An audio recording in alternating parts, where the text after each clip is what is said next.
Plan ಇಲ್ಲದೆ footpath ಒತ್ತುವರಿ ಕಾರ್ಯಾಚರಣೆ ನಡೆಸ್ತಾ ಜಿಬಿಎ ಅರ್ಧಂಬರ್ಧ ಕಾರ್ಯಾಚರಣೆಗೆ ಸಾರ್ವಜನಿಕರು ಆಕ್ರೋಶವನ್ನು ವ್ಯಕ್ತಪಡಿಸ್ತಾ ಇದ್ದಾರೆ. ಪರ್ಯಾಯ ವ್ಯವಸ್ಥೆ ಇಲ್ಲದೆ ಬಡ ವ್ಯಾಪಾರಿಗಳು ಸಂಕಷ್ಟವನ್ನ ಎದುರಿಸ್ತಾ ಇದ್ದಾರೆ. ಬ್ರೇಕಿಂಗ್ ಲಭ್ಯವಾಗ್ತಾ ಇದೆ. ಶೆಡ್ ತೆರವು ಬಳಿಕ ಈಗ ಸಣ್ಣ ವ್ಯಾಪಾರಿಗಳ ಬದುಕು ಬೀದಿಗೆ ಬಿದ್ದಿದೆ.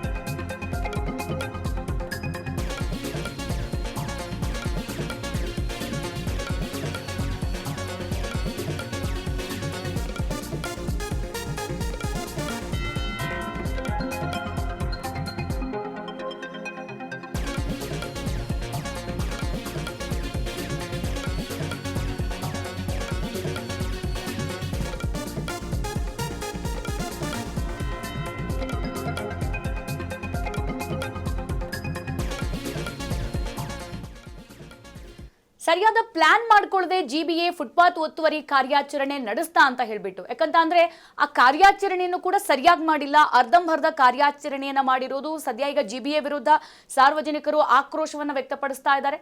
ಮತ್ತೊಂದು ಕಡೆಗೆ ಪರ್ಯಾಯ ವ್ಯವಸ್ಥೆ ಇಲ್ಲದೆ ಬಡ ವ್ಯಾಪಾರಿಗಳು ಸಂಕಷ್ಟವನ್ನ ಎದುರಿಸ್ತಾ ಇದ್ದಾರೆ. ನೀವು ಟಿವಿ ಸ್ಕ್ರೀನ್ ಮೇಲೆ ಗಮನಿಸ್ತಾ ಇದ್ದೀರಲ್ಲ, ಅಲ್ಲೆಲ್ಲ ಪಾರ್ಕಿಂಗ್ ಇಟ್ಟಿದ್ದಾರೆ. ಅಲ್ಲಿ ಪಾಪ ಅತಿ ಸಣ್ಣ ಬಡ ವ್ಯಾಪಾರಿಗಳು, ದಿನಕ್ಕೆ 100-200 ದುಡಿಯುವಂತ ವ್ಯಾಪಾರಿಗಳು ಅಲ್ಲಿ ಸಣ್ಣ ಸಣ್ಣ ಅಂಗಡಿಗಳನ್ನ ಹಾಕೊಂಡು ಅವ್ರ ಬದುಕು ಕಟ್ಕೊಂಡಿದ್ರು. ಫುಟ್ಪಾತ್ ಒತ್ತುವರಿ ಮಾಡ್ತೀವಿ, ನಾವು ಬ್ರ್ಯಾಂಡ್ ಬೆಂಗಳೂರು ಮಾಡ್ತೀವಿ, ಹಂಗ್ ಮಾಡ್ತೀವಿ, ಹಿಂಗ್ ಮಾಡ್ತೀವಿ ಅಂತ ಬಂದಂತ ಕೃಷ್ಣ ಬೈರೇಗೌಡರು ಹಾಗೆ ಜಿಬಿಎ ಅಧಿಕಾರಿಗಳು ಆ ಎಲ್ಲ ಫುಟ್ಪಾತ್ ಮೇಲಿದ್ದಂತಹ ಅಂಗಡಿ ಮುಗ್ಗಟ್ಟು ಎಲ್ಲವನ್ನ ಚದರಿಸಿದ್ರು. ಅಲ್ಲಿಂದ ಹೋಗ್ಲಿ, ಚದರಿಸಿ ಏನ್ ಮಾಡ್ತಾ ಇದ್ದಾರೆ? ಪಾರ್ಕಿಂಗ್ ಮಾಡೋದಕ್ಕೆ ಅನುವು ಮಾಡಿಕೊಟ್ಟಿದ್ದಾರೆ. ಬೆಂಗಳೂರಲ್ಲಿ ಪಾರ್ಕಿಂಗ್ ಮಾಡೋದಕ್ಕೆ ಬೇರೆ ಕಡೆ ಜಾಗನೇ ಇಲ್ವಾ? ನೀವು ಅದಕ್ಕಾಗಿ ಫುಟ್ಪಾತ್ ಒತ್ತುವರಿ ಮಾಡ್ಕೊಡ್ಬೇಕಾಯ್ತಾ? ಸದ್ಯ ಇದ್ರ ವಿರುದ್ಧ ಸಾರ್ವಜನಿಕರು ಆಕ್ರೋಶ ವ್ಯಕ್ತಪಡಿಸ್ತಾ ಇದ್ದಾರೆ. ಅಟ್ಲೀಸ್ಟ್ ಆ ಇರೋ ಜಾಗನಾದ್ರೂ ಬಿಟ್ಟಿದ್ರೆ ಆ ವ್ಯಾಪಾರಿಗಳು ಇನ್ನೂ ವ್ಯಾಪಾರ ಮಾಡ್ಕೊಂಡಾದ್ರೂ ಇರ್ತಿದ್ರು. ಪಾಪ ಅವಕ್ಕೆ ಇನ್ನೂ ಜಾಗ ಸಿಕ್ಕಿಲ್ಲ, ಇನ್ನೂ ವ್ಯಾಪಾರ ಮಾಡೋದಕ್ಕೆ ಆಗ್ತಾ ಇಲ್ಲ. ಆ ದುಡಿಯುವಂತ 200-300 ರೂಪಾಯಿ ದುಡಿಯೋದಕ್ಕೂ ಕೂಡ ಅವ್ರ ಕೈಯಲ್ಲಿ ಆಗ್ತಾ ಇಲ್ಲ. ಸದ್ಯ ಶೆಡ್ ತೆರವು ಬಳಿಕ ಈಗ ಸಣ್ಣ ವ್ಯಾಪಾರಿಗಳ ಬದುಕು ಬೀದಿಗೆ ಬಿದ್ದ್ಬಿಟ್ಟಿದೆ. ನೋಡಿ, ಅಲ್ಲಿ ಫುಟ್ಪಾತ್ ಒತ್ತುವರಿ ಮಾಡಿದಾರಲ್ಲ, ಹೋಗ್ಲಿ ಆ ಜಾಗನಾದ್ರೂ ಕ್ಲೀನ್ ಮಾಡಿದಾರ, ಅದಕ್ಕೆ ಸಂಬಂಧಪಟ್ಟಂತ ಫುಟ್ಪಾತ್ನಾದ್ರೂ ಹಾಕಿದಾರ? ಏನೂ ಇಲ್ಲ. ಕಸದ ರಾಶಿ ತುಂಬಿದೆ, ಕೊಳಚೆ ನೀರಿಂದ ತುಂಬಿ ತುಳುಕಾಡ್ತಾ ಇದೆ. ಜನರು ಪರದಾಟ ಮಾಡುವಂತ ಪರಿಸ್ಥಿತಿ ನೋಡಿ. ಅದ್ರ ಹತ್ರ ಹೋಗಂಗಿಲ್ಲ, ಜನ ಮೂಗು ಮುಚ್ಕೊಂಡು ಓಡಾಡುವಂತ ಪರಿಸ್ಥಿತಿನ ಜಿಬಿಎ ಮಾಡಿರೋದು. ಬೇರೆ ಕಡೆ ಎಲ್ಲ ಜನ ಮಾಡಿದ್ರೆ ಇಲ್ಲಿ ಜಿಬಿಎ ಮಾಡ್ಬಿಟ್ಟಿದೆ ಈ ತರದ ಪರಿಸ್ಥಿತಿಯನ್ನ. ಸದ್ಯ ತೆರವುಗೊಂಡ ಜಾಗದಲ್ಲಿ ಬೇಕಾಬಿಟ್ಟಿ ವಾಹನ ಪಾರ್ಕಿಂಗ್ ಮಾಡ್ಲಾಗ್ತಾ ಇದೆ. ನಮ್ ಬೆಂಗಳೂರಲ್ಲಿ ಕೇಳ್ಬೇಕಾ, ಒಂದ್ ಅಡಿ ಜಾಗ ಇದೆ ಅಂತ ಅಂದ್ರೆ ಅಲ್ಲಿ ಹೋಗಿ 4 ವೀಲರ್ ನಿಲ್ಲಿಸುವಂತ ಇಂಥ ಟೈಮಲ್ಲಿ ನೀವೇ ಜಿಬಿಎ ಅಧಿಕಾರಿಗಳೇ ಆರಾಮಾಗಿ ಬಿಟ್ಕೊಟ್ಬಿಟ್ಟಿದ್ದೀರಾ ಪಾರ್ಕಿಂಗ್ ಮಾಡ್ಕೊಳ್ಳಿ ಅಂತ ಹೇಳಿಬಿಟ್ಟು. ಸದ್ಯ ಶಾಸಕರು, ಕಮಿಷನರ್, ಸಚಿವರ ವಿರುದ್ಧ ಜನರು ಆಕ್ರೋಶವನ್ನ ವ್ಯಕ್ತಪಡಿಸ್ತಾ ಇದ್ದಾರೆ. ಹಾಗೆ ಜಿಬಿಎ ಬೇಜವಾಬ್ದಾರಿತನದ ವಿರುದ್ಧ ಸಾರ್ವಜನಿಕರು ಕಿಡಿಕಾರ್ತಾ ಇದ್ದಾರೆ. ಇನ್ನೇನ್ ಮಾಡೋದಕ್ಕೆ ಸಾಧ್ಯ? ಹೋಗ್ಲಿ, ಮಾಡೋ ಕೆಲ್ಸನಾದ್ರೂ 100% ನೀಟಾಗಿ ಮಾಡಿದ್ದೀರಾ? ಅದು ಕೂಡ ಇಲ್ಲ.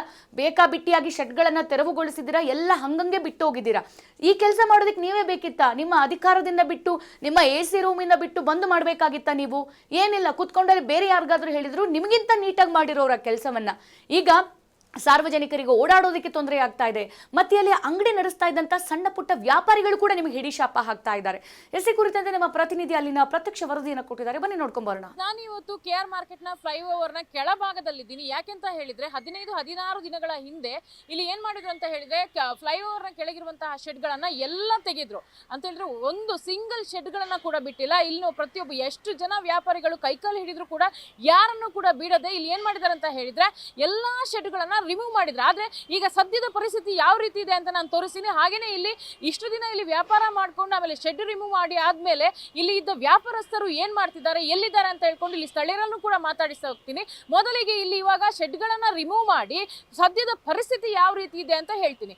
ಮುಖ್ಯವಾಗಿ ಜಿಬಿ ಅಧಿಕಾರಿಗಳು ಅವತ್ತು ಉಸ್ತುವಾರಿ ವಹಿಸ್ಕೊಂಡು ಇಲ್ಲಿ ಎಲ್ಲ ವಸ್ತುಗಳನ್ನು ಏನು ಒಂದು ಸಿಂಗಲ್ ವಸ್ತುಗಳನ್ನ ಹಿಡಿದು ಎಲ್ಲ ಕ್ಲೀನ್ ಮಾಡೋದು ಲೆಕ್ಕಾಚಾರ ನಾವು ಕೂಡ ನೋಡಿದ್ರೆ ಅವಾಗ ಅನ್ಕೊಂಡ್ವಿ ನಾವು ಯಾವ ರೀತಿ ಇರಬಹುದು ಮುಂದೆ KR ಮಾರ್ಕೆಟ್ ನ ಫ್ಲೈಓವರ್ ನ ಕೆಳಭಾಗ ಯಾವ ರೀತಿ ಜಗಮಗಿಸಬಹುದು ಅಂತ ನಾವು ಅನ್ಕೊಂಡಿದ್ವಿ.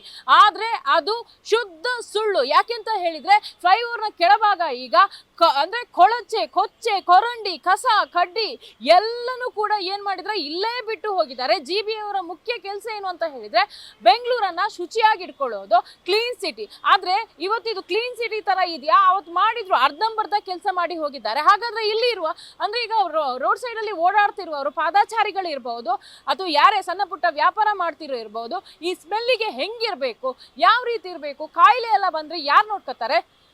ಇದು ಮುಖ್ಯವಾಗಿ ಜಿಬಿಯ ಬೇಜವಾಬ್ದಾರಿತನ ಎದ್ದು ಕಾಣ್ತಾ ಇದೆ.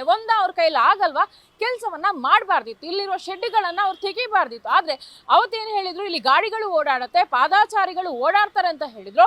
ಇವತ್ತು ಪ್ರೆಸೆಂಟ್ ಈ ದಿನ ಸಿಂಗಲ್ ಒಂದೇ ಒಂದು ಗಾಡಿ ಇರಬಹುದು, ಒಂದು ಕೂಡ ಓಡಾಡ್ತಿಲ್ಲ.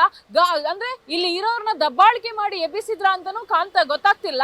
ಯಾಕೆಂತ ಹೇಳಿದ್ರೆ ಇಲ್ಲಿ ಪಾದಾಚಾರಿ ಓಡಾಡೋ ಜಾಗ, ಇಲ್ಲಿ ಸಮಸ್ಯೆ ಆಗತ್ತೆ ಅಂತ ಹೇಳಿದ್ರೆ ನಾವೀಗ ನಂಬೋದು. ಇಲ್ಲಿ ತುಂಬಾ ಜನ ಓಡಾಡ್ತಿದ್ದಾರೆ, ಗಾಡಿಗಳು ಓಡಾಡ್ತಿದೆ, ತುಂಬಾ ಸಮಸ್ಯೆ ಆಗತ್ತೆ. ಹಾಗಾಗಿ ಜಿಬಿ ಅಧಿಕಾರಿಗಳು ಒಳ್ಳೆ ಕೆಲಸ ಮಾಡಿದ್ರೇನು ಅಂತ ಅನ್ಕೊಬಹುದು. ಆದ್ರೆ ಮಾಡಿರೋದು ಮಾತ್ರ ತುಂಬಾ ಬೇಜವಾಬ್ದಾರಿಯ ಕೆಲಸ. ಯಾಕೆಂತ ಹೇಳಿದ್ರೆ ಕೆಲಸ ಏನೋ ಮಾಡಿದ್ರು, ಆದ್ರೆ ಶುಚಿತ್ವ ಇಲ್ಲಿ ಕಾಪಾಡಿದ್ರು.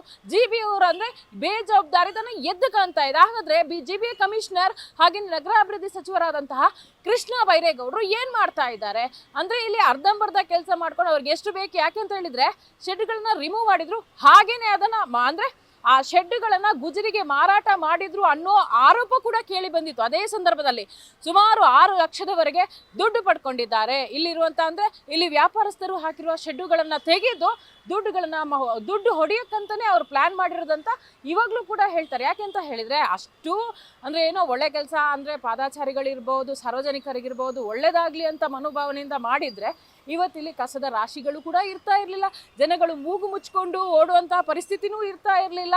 ಯಾಕೆಂತ ಹೇಳಿದ್ರೆ ಮುಖ್ಯವಾಗಿ ಜಿಬಿಯ ಬೇಜವಾಬ್ದಾರಿತನ ಇಲ್ಲಿ ಎದ್ದು ಕಾಣ್ತಾ ಇದೆ. ಬನ್ನಿ ಹಾಗಾದ್ರೆ ಇಲ್ಲಿ ಇಷ್ಟು ದಿನ ಶೆಡ್ ಅಲ್ಲಿ ವ್ಯಾಪಾರ ಮಾಡ್ತಿರೋರು ಇವಾಗ ಫ್ಲೈಓವರ್ ಅಡಿಯಲ್ಲಿ ವ್ಯಾಪಾರ ಮಾಡ್ತಿದ್ದಾರೆ. ಬನ್ನಿ ಅವ್ರನ್ನ ಮಾತಾಡಿಸ್ತಾರೆ. ಸರ್, 15-16 ದಿನಗಳ ಹಿಂದೆ ಜಿಬಿ ಅವ್ರು ಏನ್ ಮಾಡಿದ್ರು ಅಂತ ಹೇಳಿದ್ರೆ, ಇಲ್ಲಿರೋ ಶೆಡ್ಗಳನ್ನೆಲ್ಲ ರಿಮೂವ್ ಮಾಡಿದ್ರು, ತೆಗಿಸಿ ನಿಮ್ಗೂ ಕೂಡ ಎಲ್ಲೂ ನೆಲೆ ಇಲ್ದಂಗೆ ಮಾಡಿದ್ರು. ನಿಮ್ಗೆ ಏನಾದ್ರೂ ವ್ಯವಸ್ಥೆ ಮಾಡಿ ಕೊಟ್ರ ಅಥವಾ ಏನ್ ಹೇಳಿದ್ರು?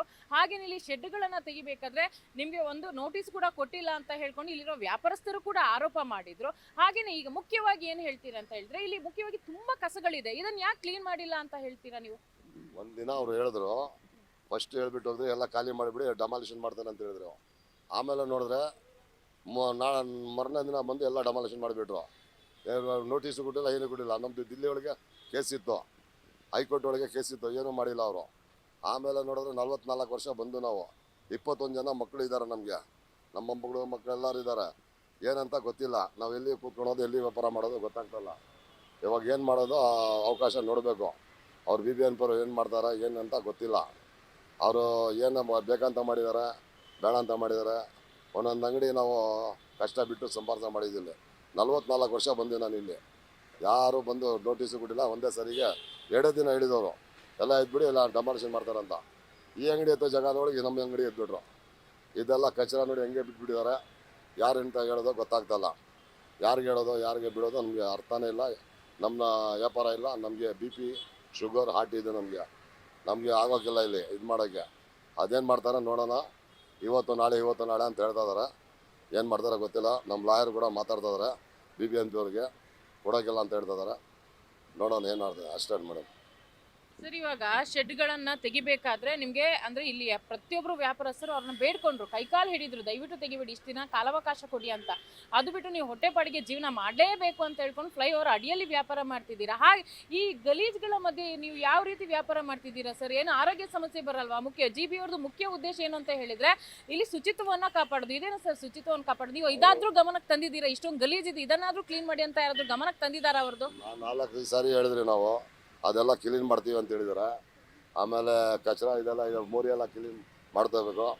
ಅದೇನು ಮಾಡ್ತೀರಾ ಗೊತ್ತಾಗ್ತಲ್ಲ. ಇವಾಗ ಏನಾಗಿದೆ ಅಂದರೆ, ನಮಗೆ ಲೋನ್ ತೊಗೊಂಡಿದ್ದೀವಿ ಅಂಗಡಿ ಮೇಲೆ, ಗಾಡಿ ಲೋನ್ ಇದೆ, ಹೈಸ್ಕೂಲ್ ಫೀಸ್ ಇದೆ, ಎಲ್ಲ ಕಟ್ಟಬೇಕು. ಅಂಗಡಿಲಿ ಅದು ಹಾಕಿದ್ದೀವಿ, ಏನಾಗುತ್ತೆ ಗೊತ್ತಿಲ್ಲ ಮೇಡಮ್. ಇದೆಲ್ಲ ಕಚರ ನೋಡಿ ಹಂಗೆ ಬಿಟ್ಟು ಹೋಗಿದ್ದಾರೆ. ಮೊನ್ನೆ 3 ಗಾಡಿ ಎತ್ತಿದ್ರು, ಇನ್ನೂ 2 ಗಾಡಿ ಇದೆ, ಕಚರ ಯಾರೂ ಎತ್ತಲ್ಲ. ತಿರ್ಗಾ ನಾವೇನು ಹೇಳೋಕ್ಕಾಗಲ್ಲ, ಯಾಕಂದರೆ ಹೇಳಿದ್ರೆ ನಮ್ಮ ಮೇಲೆ ಬರ್ತಾರೆ ಅವರು. ಅದಕ್ಕೆ ನಾವೇನಿಲ್ಲ, ಇದು ಕಾಂಗ್ರೆಸ್ಗೆ ಓಟ್ ಹಾಕಿ ಏನೋ ಪ್ರಯೋಜನ ಬಂದಿಲ್ಲ. 41 ಓಟ್ ಹಾಕಿದ್ದು ನಾವು, ಏನೋ ಪ್ರಯೋಜನ ಬಂದು ನಮಗೆ ಒಳ್ಳೇದು ಮಾಡ್ತಾರಂತ ನಾವು ಹಾಕಿದ್ವಿ. ಇಂಥದ್ದು ಮಾಡ್ತಾರೆ ನಮಗೆ ಗೊತ್ತಿಲ್ಲ. ಇವಾಗ ಏನಾಗುತ್ತೆ ನೋಡೋಣ, ದೇವರಿದ್ದಾನೆ. ಏನಾದರೂ ಆಗಿಲ್ಲ ಅಂದರೆ ನಾವು ಇಲ್ಲಿ ಸತ್ತೋಗ್ಬಿಡ್ತಾರೆ. 4-5 ಜನ ಹಿಡಿದಾರೆ. ಇದು ಹಾಕಿ ಕೊಟ್ಟಿಲ್ಲ ಅಂದರೆ ಒಂದು ಹೆಂಗಸರು ಸಿಮೆಂಟ್ ಹಾಕ್ಕೊಂಡು ಸತ್ತೋಗ್ಬಿಡ್ತೀನಿ ಅಂತ ಹೇಳಿದ್ದಾರೆ. ಬಿಟ್ಟು ಮೇಲೆ ಹೊಡೋರು. ನಾವು ನೋಡ್ತೀನಿ, ಇಲ್ಲಾಂದರೆ ನಾನು ಸತ್ತೋಗ್ಬಿಡ್ತೀನಿ ಅಂತ ಹೇಳಿದ್ದಾರೆ. 4-5 ಜನ ಹಂಗೆ ಹೇಳ್ತಾ ಇದ್ದಾರೆ.